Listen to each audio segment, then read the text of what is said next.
कहता पबजी खेलत के सब्जी जरवलू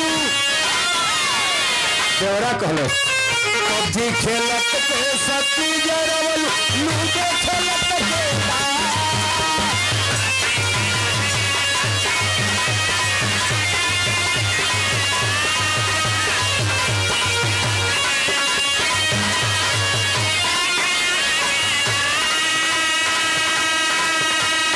सब्जी खेलत के सब्जी जरवल लूडो खेलत के दाल रोटिया फुटलू ये भौजी रोटिया फुटलू ये भौजी उठावा करे में लाल लाल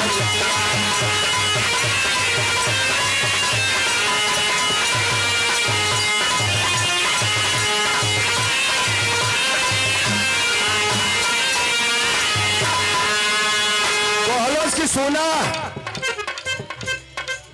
भैया के बोलल बातू आखी के पुतारिया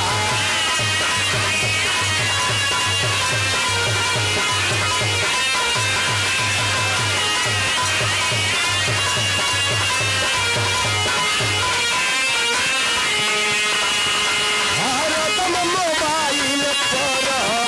रहेले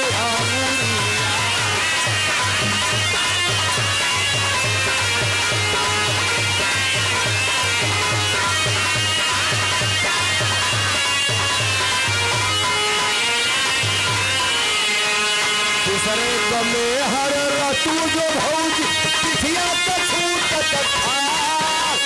दूसरे कमे हर रतू जो भौजी पिठिया का छूटत था रोटिया फुटलू ये भौजी रोटिया फुटलू हो चिरई